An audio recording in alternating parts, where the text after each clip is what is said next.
पूर्व मंत्री श्री राजधारी सिंह जी, पूर्व विधायक भगवान पाठक जी, पूर्व विधायक धनंजय कनौजिया जी, पूर्व विधायक शिवशंकर चौहान जी, Bharatiya Janata party, Suheldev Rajbhar party, Nishad Raj party और एनडीए के सभी हमारे अन्य सहयोगी दलों के पदाधिकारीगण भारी संख्या में इस बांसडीह विधानसभा क्षेत्र में उपस्थित सलेमपुर संसदीय क्षेत्र से जुड़े हुए मेरे सभी उपस्थित बहन और भाइयों, मैं पहले इस पावन धरा को जिसे भगवान परशुराम ने और जिसे भृगु बाबा ने अपनी साधना से पवित्र करके आने वाली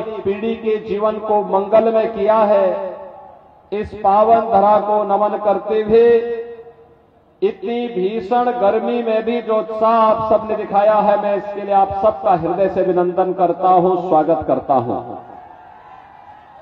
बहनों और भाइयों, लोकसभा चुनाव के 5 चरण हो चुके हैं, आज 6ठे चरण का मतदान हो रहा है और चुनाव मतदान का रुझान बताता है, पूरे देश के अंदर जो उत्साह है, जो उमंग है, वह बताता है कि 4 जून को जब परिणाम आएंगे तो फिर एक बार मोदी सरकार, फिर एक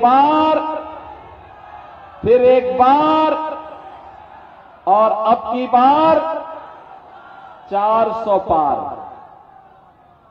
400 पार की जब हम बात करते हैं तो समाजवादी पार्टी और कांग्रेस के गठबंधन को चक्कर आने लगता है, वे घबरा जाते हैं, चारों खाने चित्त हो जाते हैं, उनकी समझ ही में नहीं आता है कि 400 पार कैसे होगा, क्योंकि ये दोनों मिलकर के भी 400 सीटों पे चुनाव नहीं लड़ रहे हैं। बहन और भाइयों,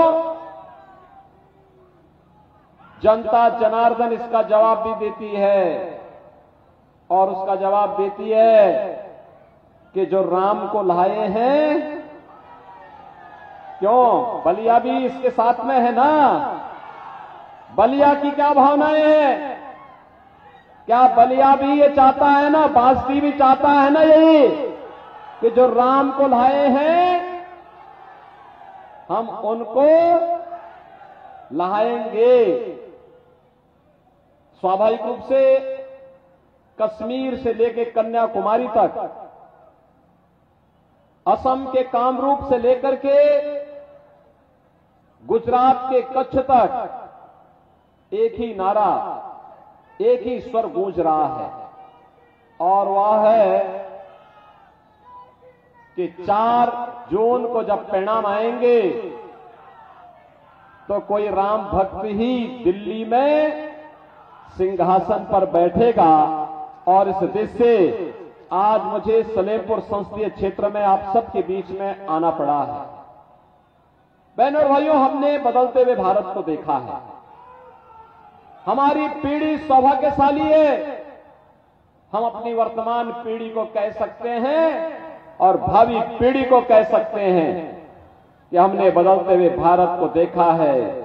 विकसित भारत की आधारशिला जब तैयार हो रही थी, उस भारत को हमने देखा है और उस भारत को आगे बढ़ते हुए हमने आंखों से देखा है और उसमें हम सबका भी योगदान है, क्योंकि जो भी परिवर्तन आज हो रहा है, बहनों और भाइयों, इस परिवर्तन का नेतृत्व भले ही मोदी जी कर रहे हो, लेकिन श्रेय आपको जाता है, क्योंकि आपका वोट जब कमल चुनाव चिन्ह पे जाता है तो कमल चुनाव चिन्ह पर जब केंद्र में सरकार बनती है तो मोदी जी को और राज्य में सरकार बनती है तो वह ताकत मुझे मिलती है और दोनों मिलकर के फिर विकास की इस यात्रा को तेजी के साथ आगे बढ़ाने का कार्य करते हैं। बहनों और भाइयों, इसीलिए आप कह सकते हैं हमने बदलते हुए भारत को देखा है। आज आप देख रहे होंगे दुनिया के अंदर भारत का सम्मान बढ़ा है, सीमाएं सुरक्षित हुई हैं, आतंकवाद और नक्सलवाद की समस्या का समाधान हुआ है। कांग्रेस और समाजवादी पार्टी की तरह नहीं। जब इनकी सरकार समाजवादी पार्टी की राज्य में थी और कांग्रेस की केंद्र में सरकार थी, रोज बम विस्फोट होते थे। कभी अयोध्या में बम विस्फोट, कभी काशी में, कभी लखनऊ में, कभी दिल्ली में, कभी मुंबई में, कभी अहमदाबाद में। देश का कोई कोना नहीं छोटा था जहां विस्फोट न हुए हों। और जब हम तत्कालीन सरकार से कहते थे कि आतंकवाद से निपटो, वो कहते थे कैसे निपटें, आतंकवादी तो सीमा पार से हैं। बहनों और भाइयों, एक बहाना था। कांग्रेस और समाजवादी पार्टी में इच्छा शक्ति का अभाव था, या वोट बैंक की राजनीति के चलते तुष्टीकरण की नीति पर चल करके इनके द्वारा आतंकवाद से निपटने में कोताही बरती जाती थी। आज आपने देखा होगा 10 वर्ष में मोदी जी के नेतृत्व में आतंकवाद को पूरी तरह समाप्त किया गया है, नक्सलवाद का नेस्तनाबूद हुआ है। और अब तो जोर से पटाखा फट जाए ना तो पाकिस्तान सफाई देता है कि साहब मेरा हाथ नहीं है, क्योंकि इसे मालूम है ये नया भारत है और नया भारत छेड़ता नहीं है, लेकिन अगर कोई छेड़ेगा तो उसको छोड़ता भी नहीं है। बहनों और भाइयों, इस नए भारत में विकास की जो यात्रा प्रारंभ की है वह अद्भुत है। दुनिया के लिए आश्चर्य करने वाला है। 2 लेन, 4 लेन, 6 लेन, 12 लेन के हाईवे बन रहे हैं, एक्सप्रेस हाईवे बन रहे हैं, एयरपोर्ट बन रहे हैं, एम्स बन रहे हैं, आईआईटी, आईएम, ट्रेन की नई नई सुविधाएं, कहीं वंदे भारत ट्रेन, कहीं अमृत भारत ट्रेन, और कहीं पर नमो भारत ट्रेन के रूप में दुनिया की बेहतरीन मॉडल ट्रेन की आज भारत स्वयं ही अपने यहां उसका प्रोडक्शन भी करता है और जनता जनार्दन की यातायात के लिए उन्हें उपलब्ध करवाता है। हर घर नल के माध्यम से हर घर तक पाइप पेयजल की स्कीम और नल में शुद्ध पानी उपलब्ध करा करके लोगों को आरोग्यता की ओर अग्रसर किया जा रहा है। गरीबों के लिए भी ढेर सारी योजनाएं 10 वर्ष में आपने देखी होंगी। 80 करोड़ लोग देश के अंदर फ्री में राशन की सौगात प्राप्त कर रहे हैं। मैं कहना चाहता हूं उन लोगों से जो पाकिस्तान का राग अलापते हैं, अरे थोड़ा सोचो।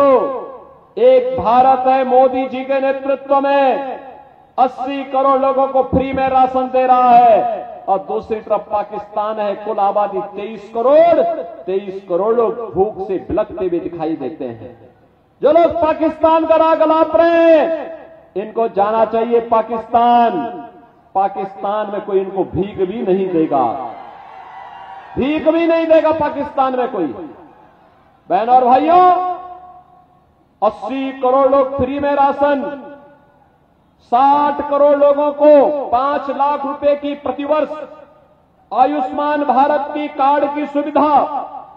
और मोदी जी ने कहा है कि 4 जून को जब फिर एक बार मोदी सरकार बनेगी तो 70 वर्ष से ऊपर के प्रत्येक बुजुर्ग को प्रतिवर्ष 5 लाख रुपए की स्वास्थ्य बीमा फ्री में उपलब्ध करवाएंगे। बहनों और भाइयों, 50 करोड़ लोगों के जनधन अकाउंट खोले गए। देश के अंदर 12 करोड़ किसानों को किसान सम्मान निधि का लाभ प्राप्त हो रहा है। 12 करोड़ गरीबों के घर में शौचालय बन गए हैं। 10 करोड़ गरीबों के लिए उज्ज्वला योजना का कनेक्शन। और उत्तर प्रदेश में तो हमने व्यवस्था की है कि होली और दीपावली के अवसर पर एक भरा हुआ सिलेंडर इन परिवारों को फ्री में उपलब्ध करवाने का काम करेंगे। बहनों और भाइयों, 4 करोड़ गरीबों के मकान बन गए। और मैं आपको इस बात के लिए कह रहा हूं, आप आश्वस्त करिए, 4 जून को जब मोदी जी तीसरी बार प्रधानमंत्री बनेंगे तो जितने गरीब होंगे, जिनके पास कच्चे मकान होंगे, खपड़े के मकान होंगे, या झोपड़ी होगी, या जिनको आवास नहीं मिल पाया है, गरीब हैं, गरीबी रेखा से नीचे जीवन यापन करते हैं, उन लोगों को एक एक आवास उपलब्ध करवाने का कार्य भारतीय जनता पार्टी की सरकार करेगी। एक तरफ सम्मान भी है, सुरक्षा भी है, और बहनों और भाइयों साथ साथ विकास भी है और गरीबों का कल्याण भी है। और अयोध्या धाम में भगवान राम का भव्य मंदिर के निर्माण का काम भी है। आप में से कितने लोग अयोध्या गए हैं इधर? मैं यहां की विधायक केतकी सिंह से कहूंगा कि चुनाव के बाद एक बार बांसडी के लोगों को ले जाकर के अयोध्या धाम का दर्शन जरूर करवा दें। बहनों और भाइयों, आप मुझे बताओ, क्या अयोध्या में भगवान राम का मंदिर क्या ये कांग्रेस और समाजवादी पार्टी के लोग करा पाते क्या? अरे राम भक्तों पर गोली चलाने वाले लोग हैं, ये आतंकवादियों का समर्थन करते उनके पैरोकार हैं, ये राम भक्तों पर नहीं, ये तो राम द्रोहियों के साथ इनकी दोस्ती है, राम भक्तों के साथ नहीं। और इसीलिए बहनों और भाइयों, अयोध्या में अगर आप जाएंगे आपको लगेगा अयोध्या धाम तो फिर से त्रेता युग की अयोध्या आ गई। प्रभु राम की कृपा साक्षात अयोध्या धाम पर हम सब पर बरस रही है। ये सभी काम केवल भारतीय जनता पार्टी कर सकती है, लेकिन दूसरी तरफ कांग्रेस और समाजवादी पार्टी का जो गठबंधन है, बहनों और भाइयों, ये गठबंधन कहता है मिलकर के लड़ेंगे, चुनाव जीतेंगे तो मिलकर के लूटेंगे, और चुनाव हारेंगे तो 4 जून को फिर से टूटेंगे। आप देखना 4 जून को फिर इनकी दोस्ती खंड खंड में विभक्त हो जाएगी। ये केवल स्वार्थ के लिए लड़ रहे हैं, स्वार्थ के लिए मिलकर के लड़ रहे हैं। इन प्रकार सत्ता प्राप्त करने के लिए झूठ का सहारा ले रहे हैं। आज ये कह रहे हैं, झूठ बोलते हैं, कितना मनगढ़ंत सत्य बोलते हैं। कहते हैं कि बीजेपी अगर सत्ता में आ जाएगी तो संविधान बदल देगी। अरे संविधान का तो सबसे ज्यादा सम्मान भारतीय जनता पार्टी करती है। संविधान को सर्वोच्च सम्मान भारतीय जनता पार्टी करती है। बाबा साहब भीमराव अम्बेडकर के पंचतीर्थ मोदी जी ने बनाए। ये असत्य वाचन क्यों इनके द्वारा हो रहा है? केवल इसलिए जिनसे जनता जनार्दन को आपस में बांटा जा सके, विकास के मुद्दे से ध्यान हटाया जा सके, गरीब कल्याणकारी मुद्दों से ध्यान हटाया जा सके, सुरक्षा जैसे मुद्दों से ध्यान हटाया जा सके, और गरीबों के उत्थान के लिए मोदी जी के नेतृत्व में जो काम हो रहा है इससे ध्यान हटाया जा सके। बहनों और भाइयों, हम सबको याद रखना होगा, कांग्रेस और समाजवादी पार्टी का घोषणा पत्र कहता है कि सत्ता में आएंगे तो ओबीसी और एससी का आरक्षण ये मुसलमानों को बांटने का काम करेंगे। क्या आप इसको स्वीकार करेंगे? क्या इसको स्वीकार करेंगे क्या? लेकिन ये लोग इस शरारत में लगे हैं। इनका घोषणा पत्र कहता है कि अगर सत्ता में आएंगे तो तालिब यानी पर्सनल लॉ लागू करेंगे। पर्सनल लॉ का मतलब जानते हैं आप? पर्सनल लॉ का मतलब तालिबानी शासन। बेटी स्कूल नहीं जा पाएगी, महिलाएं बाजार नहीं जा पाएंगी, महिलाएं घर के बाहर नहीं निकल पाएंगी, बुर्का पहन करके घर के अंदर दुबकना पड़ेगा। भारत के अंदर शरिया कानून लागू करने का कुत्सित प्रयास है समाजवादी पार्टी और कांग्रेस के लोग करना चाहते हैं। भारतीय जनता पार्टी इसको एक सिरे से खारिज करती है और इसका विरोध करती है। और मैं इसीलिए कहने के लिए आया हूं, भारतीय जनता पार्टी ने मोदी जी के नेतृत्व में तो नारी शक्ति वंदन अधिनियम पारित किया है। 33% सीटें महिलाएं ही विधानसभा और लोकसभा में जीत करके जाएं, ये प्रावधान भारतीय जनता पार्टी ने प्रदेश में और केंद्र में किया है। एक तरफ भारतीय जनता पार्टी आधी आबादी को सम्मान दे रही है और दूसरी तरफ 3 तलाक की कुप्रथा को फिर से लागू करने के लिए कांग्रेस और समाजवादी पार्टी का एक गठबंधन आपके बीच में आया है। बहनों और भाइयों, एक खतरनाक बात है और कहते हैं अपने घोषणा पत्र में कांग्रेस और समाजवादी पार्टी के लोग कहते हैं सत्ता में आए तो अल्पसंख्यकों की रुचि के अनुसार खान पान की स्वतंत्रता उनको देंगे। बहनों और भाइयों, मैं पूछना चाहता हूं, बहुत संख्यक और अल्पसंख्यकों का खान पान कहां अलग है? अरे जो आप खाते होंगे वही वो भी खा सकते हैं। आप रोटी खाते होंगे, चावल खाते होंगे, सतुआ खाते होंगे, बाटी चोखा खाते होंगे, यही वो भी खा सकता है। लेकिन बहनों और भाइयों, एक जगह में आके ठहराव होता है।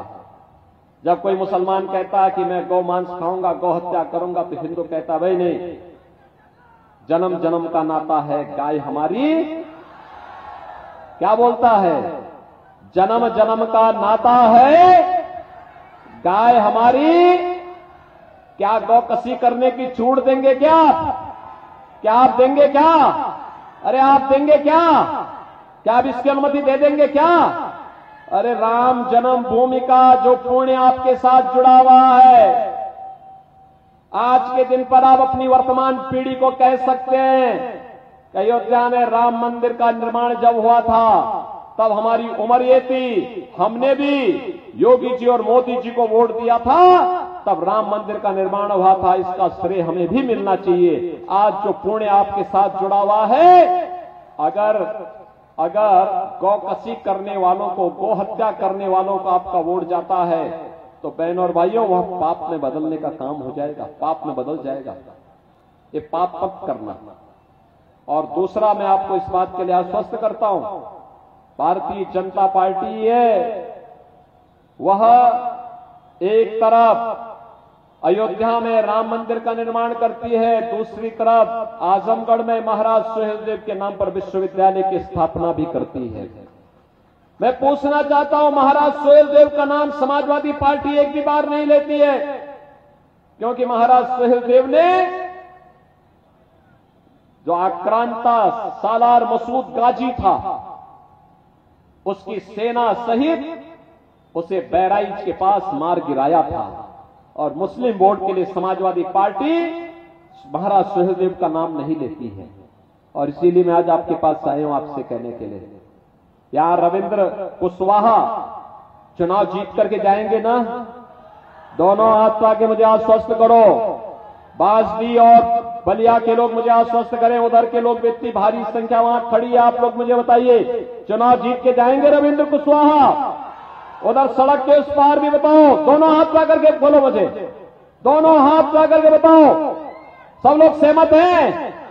इधर पीछे तक और पीछे तक, इधर और उधर, इधर सड़क के उस पार, दोनों हाथ ला करके इतना तेजी से उठाओ कि यहां से दिखाई भी दे। दोनों हाथ ला करके मुझे आश्वस्त करो, सहमत हैं?